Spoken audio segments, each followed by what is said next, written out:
Olá, hoje falaremos a respeito da história da magia, por Eliphas Levi. Então teremos aqui um compilado explicando sobre o livro 1.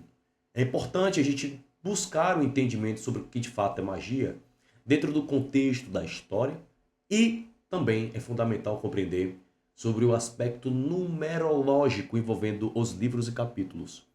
Deixa o like e compartilhe esse vídeo. É muito importante para o nosso crescimento. Você deixando o like, esse vídeo vai para mais pessoas. Então, nos comentários você coloca se a aula foi boa ou ruim. Isso aqui, de fato, é uma aula. E muita gente que vai estar vindo aqui não vai compreender direito. Quando a gente pega o livro de Eliphas Levi, tem pessoas que levam muito aquele conceito envolvendo martinismo, etc e tal, ok? Sobre uma série de ensinamentos envolvendo inclusive maçonaria. Vejam, eu também sou maçom e não, tá? Este livro tem muita coisa assim interessante que a gente pode interligar para com a maçonaria, mas a maçonaria não tem nada a ver com magia. Tem gente que enxerga dessa maneira, mas não. A maçonaria é uma escola moral que visa o melhoramento do ser humano, certo? Então, vamos observar o que esse livro fala e vamos pôr o pé no chão, os pés no chão e examinar direitinho o que esse livro fala, ok? Então vejam, primeira coisa que a gente tem que entender é, a gente abre aqui o livro, ok? Presta atenção. Abre aqui o livro, aí a gente vê uma série de imagens que tem um amplo conceito alquímico e a gente às vezes olha assim, meu Deus do céu, o que é que isso aqui está querendo dizer? E aí a gente vai seguindo adiante. Tem um sumário, aí a gente chega aqui. Livro 1, Origens Mágicas, vai até o capítulo 7. Vocês vão entender onde eu quero chegar. A Santa Cabala. Livro 2, vai até o capítulo, ó, que interessante, 7 também. E você vai ver que vários capítulos vão até vários livros vão até o capítulo 7. Chega no livro 5, em particular, e aí olha só o que acontece. No livro 5, vai até o capítulo 6. Não está aqui por acaso. Você chega aqui ó, livro 5, capítulo 6. Okay? Capítulo 6. Origens mágicas da maçonaria. Capítulo 6. Vocês vão entender. Aí você chega aqui, por exemplo, no capítulo 7, que é o capítulo final. A magia no século XIX. Ok? 19. Vai até o capítulo 8. Porque sim, a conclusão final é um capítulo. Mas por que essa questão numerológica? O que é que está querendo dizer, afinal de contas, aqui nesse livro? O que é que Eliphas está querendo ensinar para a gente? Aí a gente vai descendo aqui a história da magia e tal, etc. Vai chegando aqui, vai observando aqui, aí tem capítulo 7, tudo explicando direitinho, capítulo 7, capítulo... A gente observa isso. Mas como assim, né? O que que isso tem a ver? Capítulo 7 chega até a conclusão final e tal. Aí a gente chega ali no aspecto geral do prefácio e vai observando bem direitinho as coisas que falam aqui. A gente observa também algumas palavras que estão em grego, outras que têm uma grande e ampla relação com o latim e o hebraico também. Portanto, a leitura de trás para frente é fundamental para a compreensão. E o entendimento sobre palavras que remetem ao fogo, ou seja, ao espírito, é fundamental também. Então esse livro, ele é um tratado para quem de fato já é iniciado, ok? Então muita gente não vai compreender o que fala aqui nesse livro pelo fato de não ser iniciado. Mas, claro, o objetivo desse vídeo aqui é ensinar para vocês, para todos aqueles que não são iniciados, pelo menos o básico, para que possam examinar direitinho, refletir direitinho sobre o que esse livro aqui de fato está falando, ok? Então vamos primeiro falar a respeito do capítulo 1 do livro 1, ok? Por que, então, essa questão numerológica? Vejam, o número 5 ele representa a perfeição e o número 7 também. Como assim? O número 5 representa o corpo humano. Representa o corpo humano, a perfeição. E em muitos lugares a gente consegue enxergar o número 5. Por exemplo, no pentagrama. E em outros lugares também. O número 7, a gente consegue observar também na questão semanal. A gente consegue observar na questão também lunar. A gente consegue observar no arco-íris. Aí você pega o número positivo e você coloca o número 6. Aí você pega o número 7 e coloca no número 8 em seguida. Isso quer dizer o quê? Está colocando positivo com negativo, seguindo uma vertente de entendimento mágico, ok? Não é todo mundo que enxerga dessa maneira. Mas isso é uma mensagem para explicar quais os capítulos e livros que você tem que deixar por último, ok? Eu vejo dessa maneira. Pode ser que tenha alguém que não enxergue dessa maneira. Mas, como um iniciado, como uma pessoa que já estuda além, meu Deus do céu, há anos isso aqui, eu te dou de certeza que não estou errado. Mas vamos seguir adiante. Afinal de contas, na internet tem gente que fala besteira doidada e pode falar o que quiser. Chega aqui, aumenta, né? Claro, vamos aumentar para que a gente possa ler juntos. Eu peguei aqui esse resumo geral falando sobre a questão das origens fabulosas. O que é que esse capítulo está querendo dizer? Está falando sobre a questão das fábulas, das histórias, dos mitos, né? Que auxiliam a humanidade como se fosse um primeiro dicionário simbólico da humanidade. Aquelas histórias que os povos antigos diziam, aqueles mitos, auxiliavam de certo modo a sociedade. E aquilo ali também tem relação com a magia. Porque olhando pelo ponto de vista de que a magia é o domínio dos 5 elementos, isso inclui inclusive o éter ou o Shin, que é o fogo, ou seja, a alma, envolve o logos, envolve o cordão zodiacal, envolve uma série de fatores que a gente vai estudar aqui neste canal. Ok? Então a gente chega aqui, ó, origens fabulosas. Nesse capítulo, Levi começa explicando que a magia, antes de ser ciência, nasceu em volta de mitos, mistérios. Né? Ele mostra como os povos antigos transformaram fenômenos reais da natureza em lendas, formando personagens mágicos, deuses, heróis, né, que explicavam o inexplicável. As pessoas antigamente viam o raio, o tornado, fenômenos naturais que não tinham explicação, que a ciência não era como a de hoje. Ah, então quer dizer que a ciência do homem é magia? Escuta, se eu observo de um certo modo que a ciência é Deus, logo a ciência ela é onipotente, onipresente, onisciente. Ela vai estar em todo lugar. Em tudo há ciência. Portanto, a ciência é magia. Mas o que as pessoas colocam na mente sobre magia é principalmente sobre uma feitiçaria. E a diferença entre feitiço e magia é que a feitiçaria envolve normalmente evocação. E a magia envolve normalmente invocação. Tem gente que não entende dessa maneira.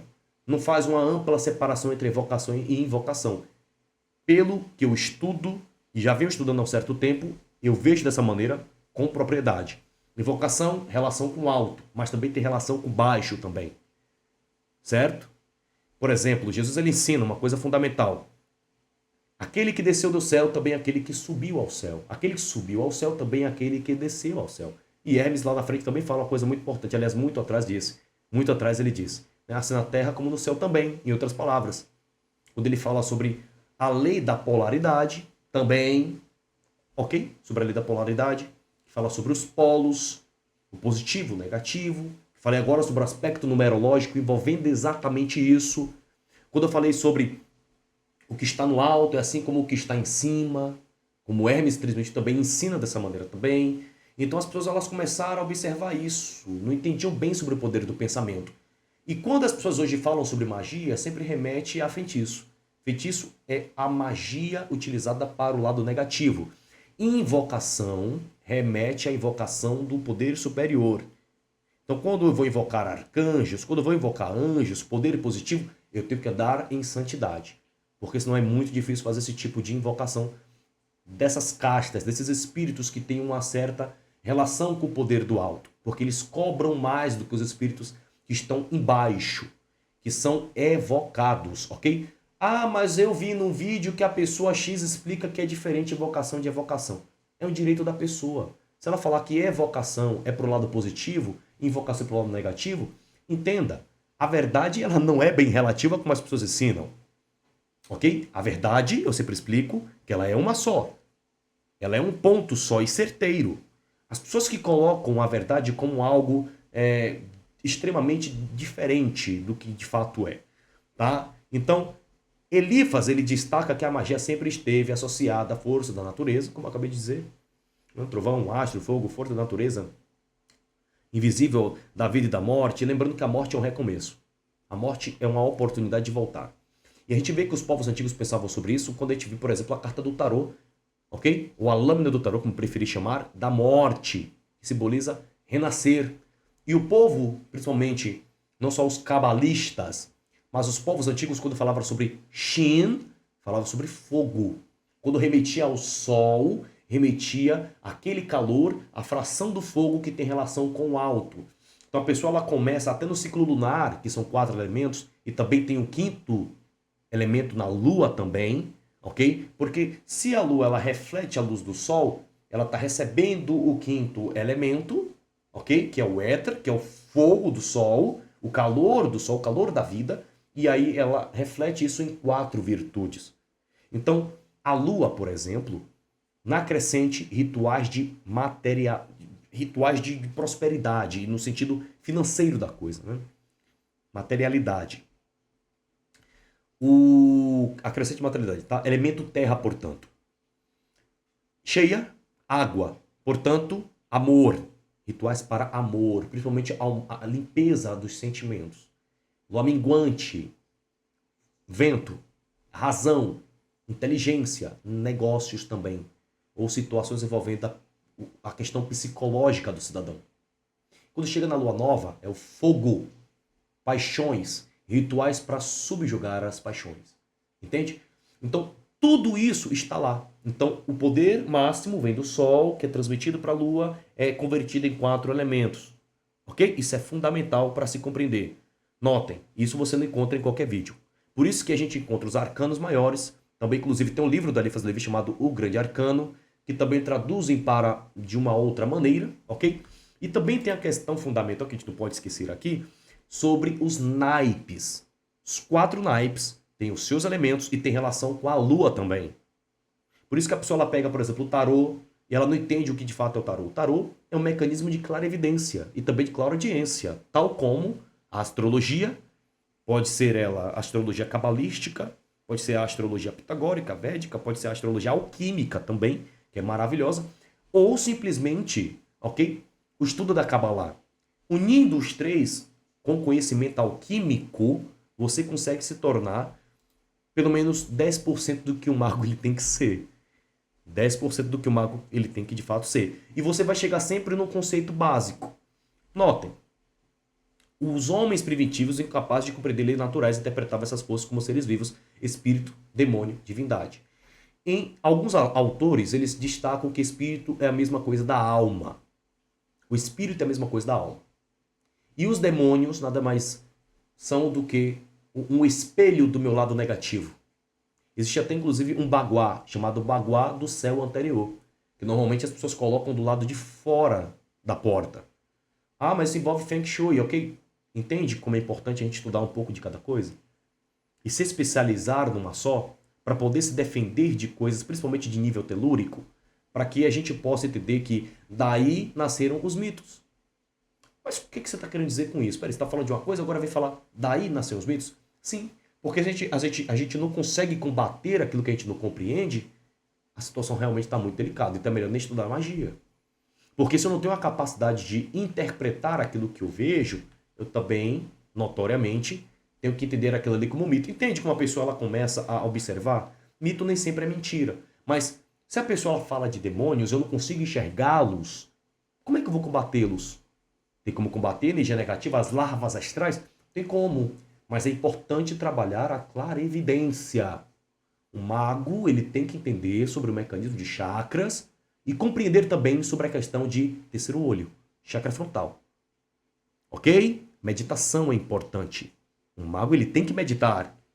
E meditando, você começa a enxergar o potencial áurico das pessoas e, por consequência, por poder enxergar isso, a gente consegue também ver o lado negativo que está no olhar das pessoas. Daí a questão dos mitos. As pessoas não entendiam isso, porque não tinha as técnicas que temos hoje.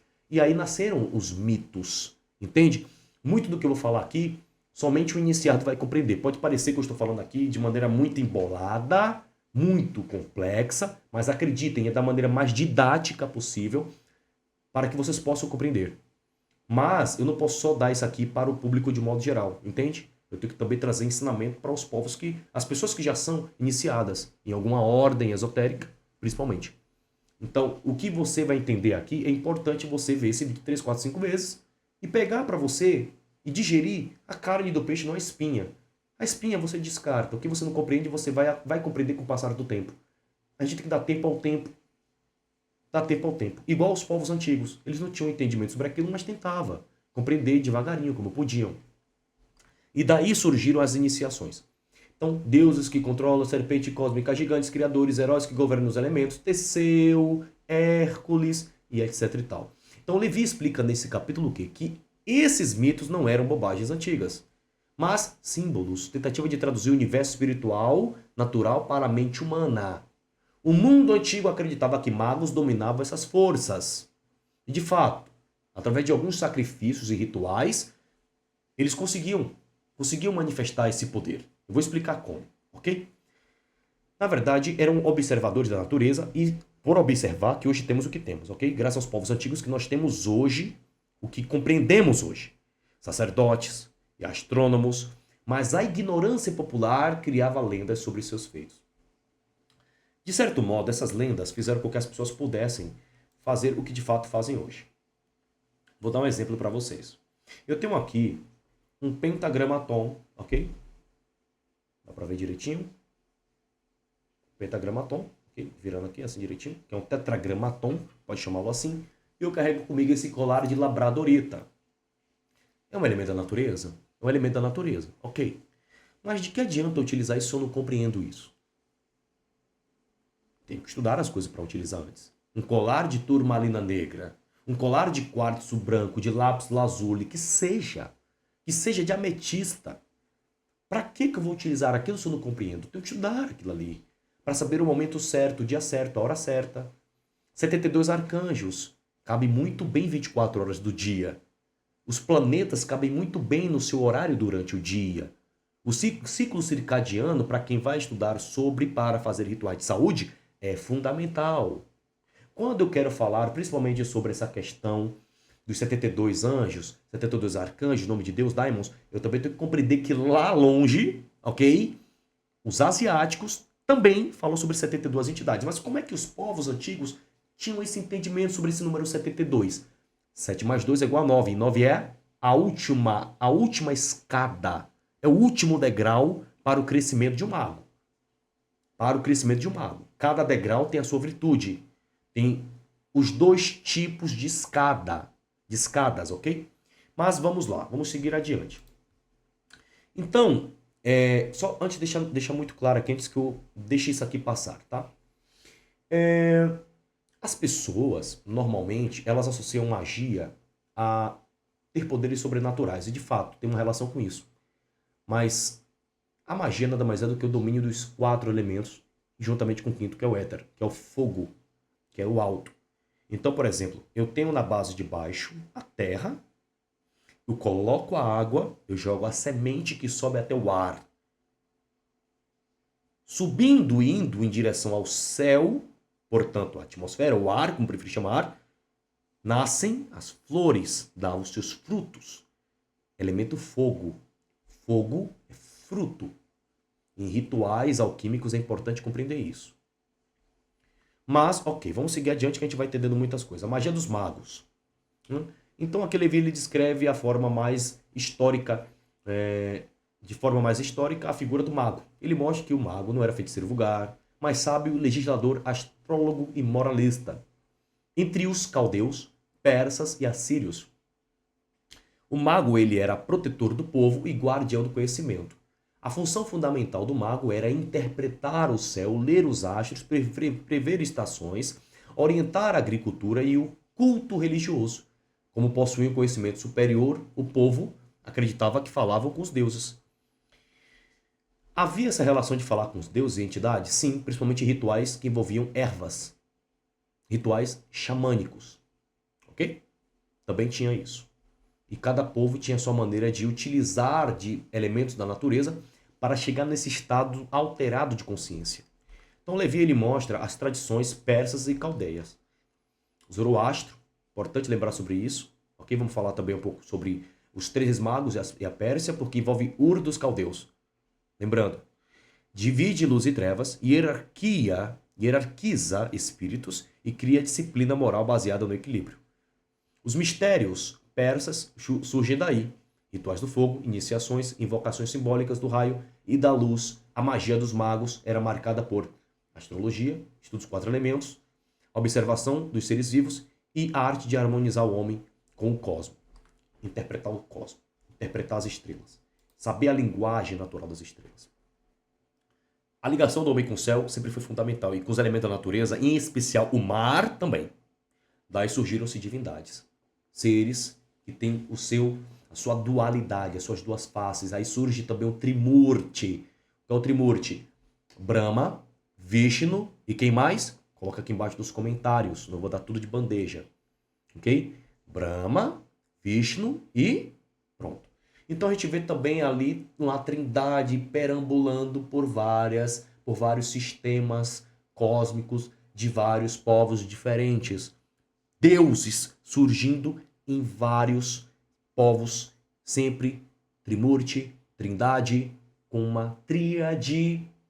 Por que três? Porque o três se apresenta? Porque o três é o símbolo da perfeição divina. É o Pai, é o Filho e, claro, envolve o Espírito Santo, o Espírito Consolador. Só que, quando aqui a gente observa sobre essa questão de Zoroastro, a gente entende que os magos antigos, quando eles vinham da Pérsia, e logo sempre foi um local de amplo estudo cosmológico, isso passou de pai para filho, e esse ensinamento de pai para filho, ele advém de onde? De Noé. Ah, mas Noé nunca existiu. Peraí, calma lá. Você quer estudar magia? Então o entendimento bíblico sobre os salmos, sobre tudo aquilo ali, sobre Salomão, é importante e fundamental. Então eu não vejo como você estudar magia sem você acreditar em situações como essas. Então pode ser, olha, se isso aqui não couber direito na sua mente, eu respeito.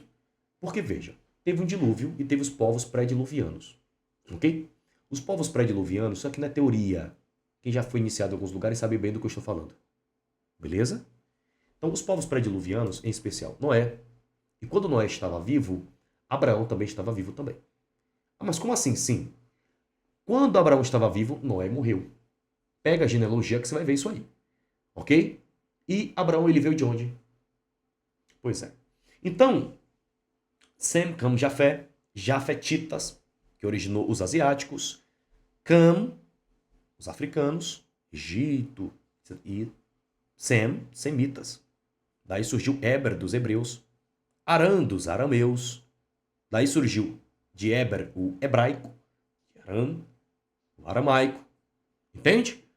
É fundamental compreender isso. Por isso que você chegou num bom lugar. Um lugar onde você vai aprender de fato as coisas, que chegam em lugares às vezes você não aprende, não entende direito. Tá? E quando Elifas ele fala sobre luz e trevas, a gente sempre lembra da figura do Bafomé, ok? Então a gente chega aqui, por exemplo, na história da magia, a gente vê uma série de imagens. Imagens como a cabeça do Zohar, por exemplo. Deixa eu mostrar aqui para vocês. Ó. A cabeça do Zohar. A gente vê imagens como essa, a gente vê outras imagens também. Mostrando esse dualismo escuro, as costas, a parte de trás, o Yud, He, Vav, He, ou Yud, Koi, Vav, Koi. A gente vê também, né, o Yehoshua, Yahusha, Hamashia. A gente vê todo esse conhecimento sobre o Zohar. Né? A gente vê todo esse entendimento, vê essas imagens aqui, não entende direito o que está querendo dizer sobre as ciências, sobre os mitos antigos envolvendo, né, todo aquele povo da Índia, envolvendo os deuses da Índia, envolvendo um tanto de coisa, inclusive sobre Pitágoras, sobre a questão da matemática. Então, tá vendo a importância? Então, vamos lá. O que seria a luz que Levi está falando aqui? É o conhecimento. A luz nada mais é do que o conhecimento aqui. É o brilho dos olhos. É o que Jesus fala. Se no teu olho há luz, em todo o teu corpo haverá luz. Ou seja, a luz é a consciência. E quem tem consciência, quem tem conhecimento, pratica de fato o que tem. E quem não tem, pratica a ignorância. Portanto, está nas trevas. Então, quando fala sobre hierarquia de espíritos, fala também sobre hierarquia humana. Porque o que está no plano material tem relação com o plano espiritual também. Logo, se eu penso, eu atraio. Se eu tenho telema, se eu trago a energia telema, a vontade de fato, eu vou materializar aquilo ali. Então, muito do que eu vivo é aquilo que penso. Então, aí fala sobre a magia na Índia, o Trimurti. Brahma, Vishnu e Shiva. Quem colocou aqui nos comentários antes de ver essa parte, show de bola. Sobre os avatares, e muita gente chama Jesus de avatar. Eu não vejo dessa maneira, tá? Logo, se Jesus é o próprio Deus, ele não é a manifestação de outras entidades, a não ser do próprio Deus. Mas, calma lá, Jesus, sendo Jesus, ele pode se materializar como ele quiser, de maneira mais que ilimitada, mais do que o infinito. Como assim? Existe mais do que o infinito? Sim, porque se eu coloco Deus na esfera do infinito, eu estou colocando ele dentro da limitação humana. Porque o infinito é infinito para a gente, que não compreende o infinito. Mas além do infinito existe coisa. E Deus ele pode ultrapassar isso. O poder superior pode ultrapassar isso. Por que existem pantáculos, símbolos, pentagrama, tetragrama, como preferir chamar, desimpregnador, gráficos radiônicos, sigilos, existe pantáculos, existe, né, uma série de coisas. Aí você coloca aqui o nome da pessoa, por exemplo, no meio. Gira um pêndulo ou faz uma oração, um conjunto de salmos. 91, símbolo de Marte, que fala sobre a serpente, sobre... Né, tem vários símbolos, né? Eu tenho de Marte, que tem um escorpião, e tem, se eu não me engano, o Salmo 91. Tem sim, de fato, o Salmo 91 lá. Né? Enfim. E aí você observa uma coisa muito importante. Se os salmos não fossem tão importantes, se o conhecimento bíblico não fosse tão importante, por que estaria ali num sigilo, num pantáculo? Ok? Então a gente vai e entende isso. Outra coisa que a gente vai entender também, muito importante, é Deus ele pode vir da maneira que ele quiser. Certo. Ele pode ser um avatar ou não, escolha dele. Eu não posso entrar nas entranhas de Deus e simplesmente falar o que ele tem que ser. Não compete a mim isso. Então a crença de que o divino se manifesta periodicamente é verdadeira. O divino ele está dentro de nós. Então se eu pego um símbolo como esse que eu acabei de mostrar aqui para vocês e eu coloco uma intenção, uma telema, uma vontade, coloco o nome de uma pessoa e tal, faço um ritual envolvendo aquele símbolo, o que é que eu tenho que compreender? Eu tenho que compreender o seguinte, que eu vou estar trazendo uma fração do poder do alto, que tem relação com aquele símbolo, que vai fazer um movimento do material para o espiritual. Aí agora eu vou falar uma coisa muito importante. O símbolo da geometria sagrada, o entendimento sobre a geometria sagrada é fundamental.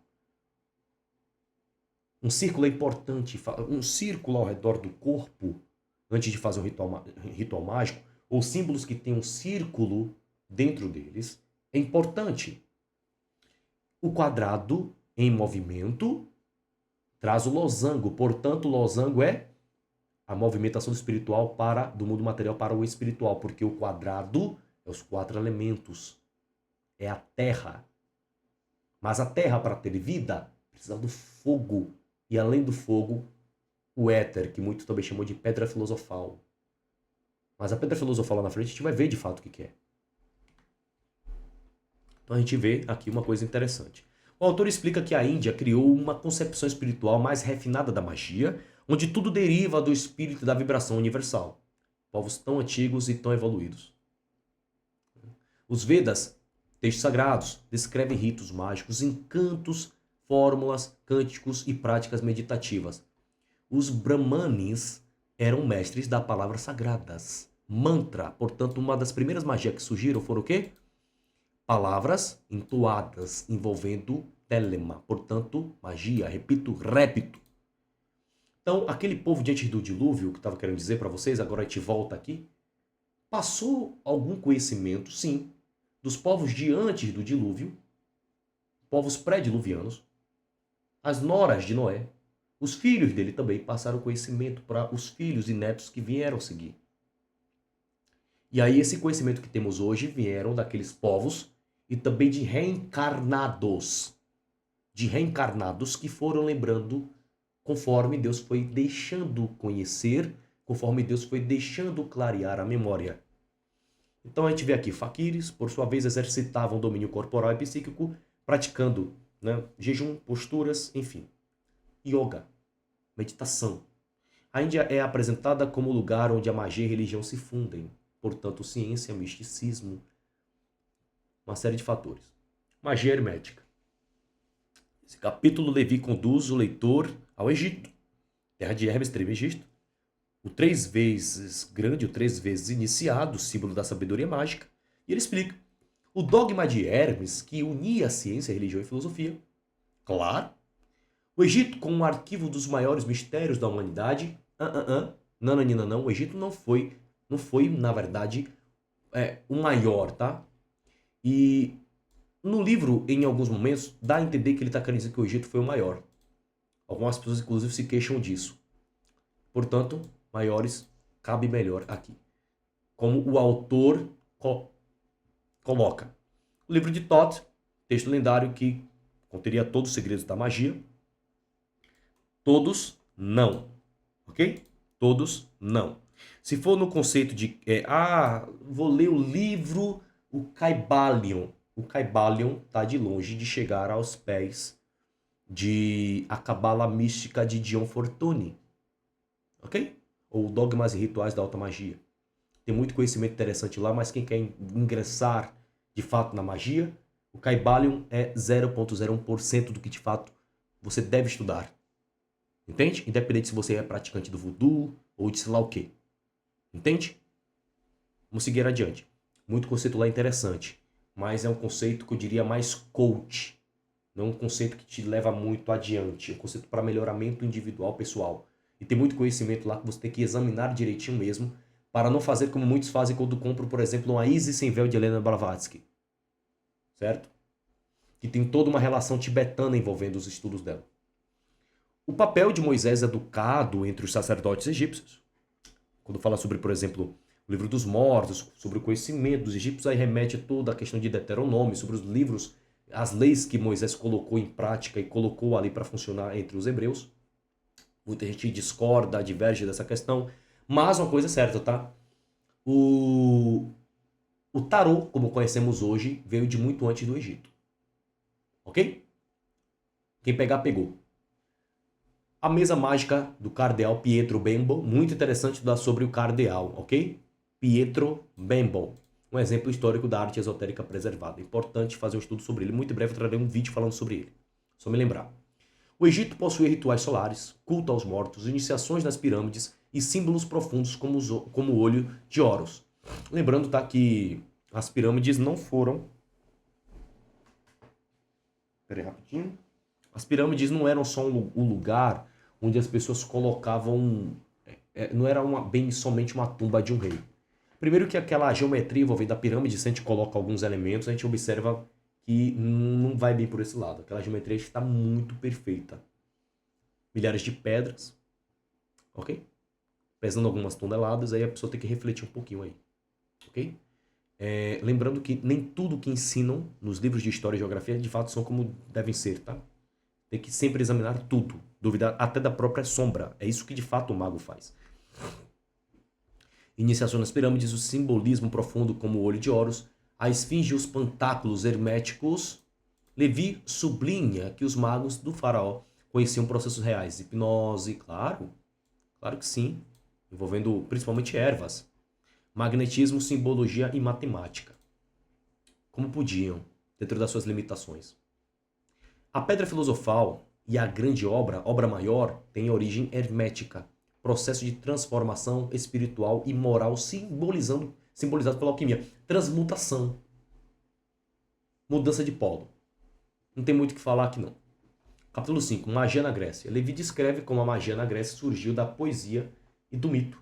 Ele trata da fábula do velo de ouro, símbolo da busca do conhecimento, importante estudar sobre isso aqui, sobre Orfeu, que domina animais e encanta a natureza com a música, Anfion, Cádimo, importantíssimo entender sobre eles, pelo menos o básico, gente. Ó, isso aqui eu não estou trazendo de maneira mais profunda, porque não tem necessidade.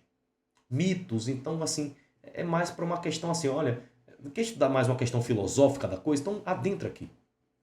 Para você é importante adentrar nesses mistérios filosóficos, manda bala. Manda bala. Segue em frente. Vamos falar aqui bem brevemente sobre muita coisa, mas é importante entender que eu estou indo até onde tem que ir mesmo, para não encher tanta linguiça. A chave oculta por trás dos poemas de Homero. O esquilo, revelador de mistérios, que exprime segredos sagrados. E quando fala sobre alguns animais, é importante também lembrar sobre a questão do estereótipo, não, mas arquétipo, ok? Do leão, do lobo, da bruxa, do mago. Isso é importante lá na frente porque envolve toda uma questão junguiana também. Você vai vendo que tudo isso que os povos antigos falavam, tem muita relação com o que se estuda hoje, principalmente na psicanálise. Ok? O estudo da mente humana. Lá em cima falou sobre hipnose, inclusive. Ele explica os oráculos pitonisas e pitonisas, mulheres sensíveis ao fluido astral que interpretavam sinais. Vou falar sobre xamanismo aqui. E descreve a magia, eu vou falar sobre, né, que está envolvendo, não está bem explícito explicando isso aqui, mas eu vou trazer. Vamos lá. E descreve a magia negra de Medeia e Circe ligada a venenos, encantamentos e ilusões sensoriais. Venenos, ilusões sensoriais. Fluido astral, sensibilidade. Nota? A magia grega mistura arte, ciência do verbo, culto aos deuses, observação da natureza e poder da imaginação. Poder da imaginação. Mas como assim poder da imaginação? As pessoas, antigamente, em seus rituais, utilizavam, e até hoje utilizam, de ervas. Por exemplo, na Amazônia tem a união do vegetal. Não é bem uma escola mágica, mas tem seus segredos e mistérios e suas iniciações. Tem o Santo Daime, tem a barquinha, religiões que se... Por exemplo, a união do vegetal, né? É Centro Espírita Beneficente União do Vegetal. Eles se chamam de espírita. Mas eles utilizam o vegetal. O vegetal, que é o mariri com a chacrona, que envolve a dimetiltriptamina com mal, substâncias em si, ok? É um cipó. Tem o tucunacai, tem o calpuri, tem o jagube arará, como preferir chamar também, mariri ou jagube, como preferir chamar, e tem a chacrona. A folha da chacrona, quando ela entra em contato ali com o cipó, e aí você utiliza tudo na natureza que é cascudo, você ferve, e tudo aquilo que é folha, que é levinho, você não vai ferver. Para quem faz rituais alquímicos e envolve natureza, tem que compreender o básico, pelo menos disso aí, ok? Então o que é que acontece ali? Eles vão e fazem ali o chá. Colocam o cipó mariri, deixa ferver, depois joga por cima ali a chacrona. Ou coloca tudo junto também. Tem várias técnicas para fazer o chá oasca. Eu falo oasca e não ayahuasca. Mas é um direito de quem quiser chamar como quiser. É a mesma coisa. Vegetal, tanto faz. Então, bebe isso aí e você vai observar que você vai ver cores que não existem. Porque você vai começar a ver o plano astral com muita facilidade. Sem precisar passar para o corpo elétrico. Existe o corpo físico, elétrico, existe o corpo etérico, o corpo vital, obviamente. Não estou falando aqui na questão hierárquica, como muitos acham que é hierárquica. Estou falando aqui na questão do passo a passo. Nível 1, 2, 3, 4, 5... Não, estou falando assim, estou falando separado mesmo. Tem um corpo mental. Você normalmente enxerga o corpo mental de algumas entidades como uma esfera de luz. Quando você sai e atinge essa visão sobre o plano astral. Algumas entidades elas se manifestam como uma bola de luz. Outros já se apresentam como, de fato, são elementares, gnomos, etc. e tal. As pessoas então viam isso e se comunicavam com isso, e essas coisas passavam, sim, algumas informações. Outros, as pessoas na época não tinham entendimento sobre e eram enganadas. Outros que eram iniciados compreendiam um pouco mais, mas sempre levando em consideração a limitação da época. Ah, mas esse povo tinha relação com a Atlântida. Depois falaremos sobre isso. Muitos povos, muitas pessoas, muitos iniciados de diversas ordens distintas falam sobre a Atlântida. Mas vamos seguir adiante. Capítulo 6. Porque já a gente fala demais, às vezes a pessoa não entende, não está no grau para compreender, e aí fica complexo demais e a pessoa está sujeita a se embanana lá na frente. Tem que ter também paciência com as pessoas que estão assistindo. Depois eu vou fazer um grupo de membros aqui no canal do YouTube só para pessoas que querem mesmo entender um pouco mais sobre isso. Sobre essa questão de projeção astral, catalepsia projetiva envolvendo magia, invocação de arcanjos. Daimons eu não vou ensinar, não vejo necessidade, mas de arcanjos sim. Alguns conceitos envolvendo martinismo, alguns conceitos envolvendo a cabala mística, envolvendo rituais, envolvendo planetas, né? Magia cerimonial, posso ensinar um pouco sobre o conceito e colocar um pouco mais profundo futuramente em outro tipo de vídeo mais focado só nisso, porque tem que ser um vídeo extremamente denso, não é simplesmente fazer por fazer. E a matemática, a gente observa que ela está muito presente também no ensinamento de Tritêmio. Tritêmio, que inclusive foi o professor de Cornélio Agripa, o escritor do livro, o, o Tratado não, os 3 livros da filosofia oculta. Livro fundamental para quem quer iniciar nos caminhos mágicos, entendeu? A matemática ela está envolvida assim em alguns talismãs, em alguns selos, alguns, né, para fazer algumas magias, ok? Então, Elifas explica que Pitágoras transformou a matemática em ciência sagrada. Não só Pitágoras, né? Os versos de ouro eram regras morais iniciáticas. O símbolo pitagórico, isso aqui é importante dar sobre, tá? Vou falar por cima. Tetractes representava a ordem do universo. Vou falar muito sobre o que de fato é isso. Ele fala sobre o mistério escondido nos instintos dos animais, a lei da assimilação, o segredo da metamorfose e a eternidade da vida através da memória. O rio do esquecimento simboliza a perca da consciência espiritual durante reencarnações ou mudança de estado. O rio do esquecimento seria o véu do esquecimento. Seria o véu do esquecimento. O véu do esquecimento tem gente que, meu Deus do céu. Em algumas religiões aqui, por exemplo, asqueiras que tem por aí, meu Deus, quando você fala de véu do esquecimento, o pessoal lá, os mestres dessas instituições falam: ai, isso aí é para quem é instrutiva, para quem é do corpo do conselho, para quem é isso, para quem é de grau não sei o que. Gente, pelo amor de Deus, isso aqui é coisa que a gente aprende estudando Allan Kardec. Isso aqui é uma coisa básica. O véu do esquecimento, ou vácuo do esquecimento, como preferir chamar, tá? Pelo amor de Deus. A gente, para adentrar nessa matéria que estamos aqui, a gente esquece de outras coisas para poder nutrir conhecimento e resolver coisas, pendências, sem que haja essa lembrança para não ser tão doloroso assim. Imagina só, você é dono de um prédio, você morre e outra pessoa ela toma aquele prédio. Vai te fazer muito mal nessa vida, então a memória vai ficar presa. Então tem que passar adiante mesmo. Passar adiante mesmo, mas aquele espírito de empreendedor pode ser que continue, pode ser que você dilate outras propriedades, outras substâncias dentro de si e você comece a tornar-se uma outra pessoa, que até você queria até ser na outra vida e você não conseguiu ser por conta de situações que você teve que passar para evoluir e ter um melhoramento. Pois é. Então, os números como essência da realidade, claro, a gente vê isso inclusive na internet.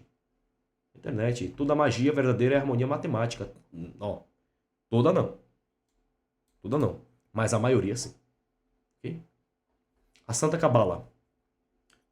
Diferença sobre Cabala e Cabalá? Ok. No último capítulo do livro 1, Levi explica que a Cabala é a chave da magia universal. Não só a Cabala. Não só a Cabala. Mas a Cabala é importante sim. E outra coisa. Ah, mas judeus não acreditam em reencarnação.